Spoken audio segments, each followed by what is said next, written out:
በስልክ ኤዲት ስታደርጉ ምን ያስቸግራችኋል ብዬ ኮሚኒቲያችን ላይ በጠየቁት መሰረት የአብዛኞቻቸው መልስ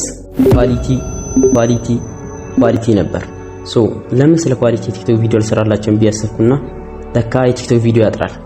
ስለዚህ በዩቲዩብ የማያዳግም ምላሽ ልስጣችሁ ብዬ ይሄንን ቪዲዮ ሰራሁ። በደንብ ለመረዳት እንዲመቻችሁ 4 ቦታ ከፍየዋለሁ። የመጀመሪያው ስትቀርጹ ቪዲዮአችንን የምትቀርጹት ራሳችሁ ከሆነ፣ ሁለተኛው ከሌላ ቦታ ያመጣችሁት ኳሊቲው ዝቅ ያለ ቪዲዮ ከሆነ፣ ሶስተኛው ደግሞ ኤክስፖርት ስታረጉ፣ አራተኛ ፖስት ወይም ሼር ስታረጉ።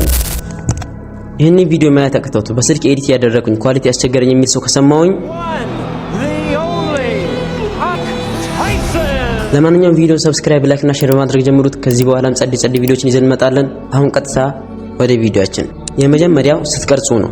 የምትቀርጹት ቪዲዮ ለቲክቶክ ከሆነ 1080p በ60 ወይም በ30 ፍሬም ፐር ሰከንድ ቢሆን ይመረጣል። ምክንያቱም ደግሞ ቲክቶክ ተመልካቾች ዘገምተኛ ኔትወርክ ያላቸው ቢሆን እንኳን ኳሊቲውን ቀንሶ እንዲያዩት ያደርጋል። በዛን ሰዓት ደግሞ የእናንተ ቪዲዮ 2K ወይም 4K የሆነ ከሆነ እሱ በራሱ ሲቀንሰው በደንብ ይጎዳባቸዋል። ስለዚህ የቪዲዮአችሁ ኳሊቲ ይቀንሳል ማለት ነው። ሁለተኛው ከሌላ ቦታ ያመጣችሁት ኳሊቲ የሌለው ቪዲዮ ከሆነ እነዚህን በሁለት እንከፍላቸዋለን። ኤ ልክ እንደዚህ አይነት ኖርማል ቪዲዮ ከሆነና ቢ ደግሞ የኳስ እና የኤዲቲንግ ቪዲዮዎች ከሆኑ የኤ አይነቱን ቪዲዮ ኳሊቲ ለመጨመር ቀጥታ ዲስክሪፕሽን ላይ ያስቀመጥኩላችሁን የቴሌግራም ቻናል ሊንክ ትነኩታላችሁ። ከዛ ወደዚህ ቻናል ያመጣችኋል። ይሄንን CC4 ኖርማል ቪዲዮስ የሚለውን ትነኩና እንደዚህ ታወርዱታላችሁ። ከዛ በኋላ እንደዚህ ራሱ ትነኩትና ሼር የሚለውን ትነኩታላችሁ። ከዛ በሚያመጣላችሁ አማራጭ ውስጥ አላይት ሞሽን ትሉትና ወደዛ ይልክላችኋል በራሱ ጊዜ።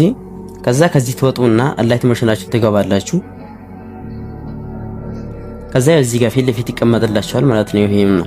ከዛ እንደዚህ ትነኩትና ትገባላችሁ። ፈልጉትን ቪዲዮ አፕሎድ ታረጉና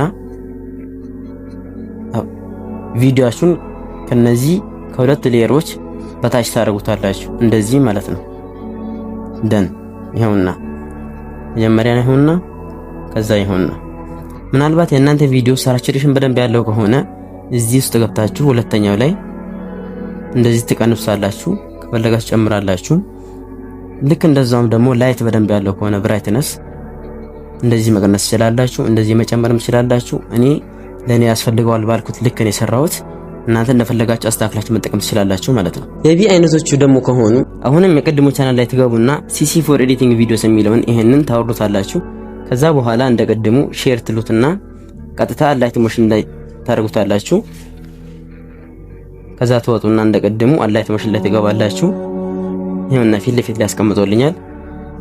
ቪዲዮአችሁን ታስገቡና ከዛ በኋላ ልክ ቅድም እንዳደረግነው ታች ታወርዱታላችሁ ከሌየሮቹ።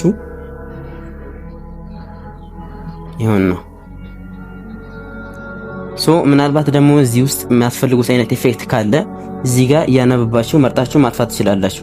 ለምሳሌ አሁን ይሄ ግሎው እንዲጠፋ ከፈለኩኝ እሺ ግሎው ሌየር የምትለውን ነካትና የአይን ምልክቱን ነካዋለሁ፣ ይጠፋል። ሌሎችንም እንደዚህ መቀነስ እንፈልጋቸው ነገሮች መቀነስና እንደቀደሙ ደግሞ አንዳንድ ማጥፋት ፈልጋቸውን ደግሞ ኖርማሊ ዲሌት አድርጌ ማጥፋት እችላለሁ ማለት ነው። ሶስተኛው ኤክስፖርት ስታረጉ ነው። ኤክስፖርት ስታረጉ መጀመሪያ ኳሊቲው ዝቅ ያለ ቪዲዮ ከሆነ መጀመሪያ በነበረበት አይነት ፎርማት ኤክስፖርት ብታረጉት ይመረጣል። ለምሳሌ ቪዲዮ የተቀረጸው በ2K ከሆነ በዛው 2K ፎርማት ኤክስፖርት ማድረግ ማለት ነው። እዚህ ጋር ኤክስፖርት ስታረጉ ሻርፕነሱን መጨመር እንዳትረሱ፣ ምክንያቱም ፖስት ወይም ሼር ሲደረግ የሆነ ኃይል መቀነሱ ስለማይቀር ማለት ነው። አራተኛው ሼር ወይም ደግሞ ፖስት ስታረጉ ነው። አብዛኞቹ ፕላትፎርሞች የቪዲዮ ኳሊቲ እንዳይቀንስ የሚያደርጉ ሴቲንጎች አሏቸው። ብዙውን ጊዜ የሚያስቸግረው የቲክቶክ ስለሆነ የሱን ላሳያችሁ።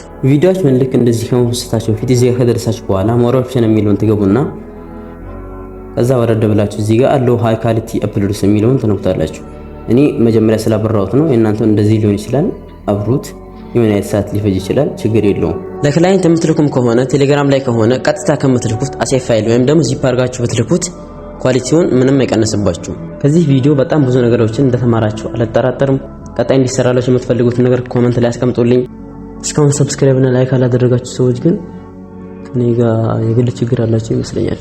ለማንኛውም ለጓደኞቻችሁ ሼር አድርጉላቸው። ይመቻችሁ።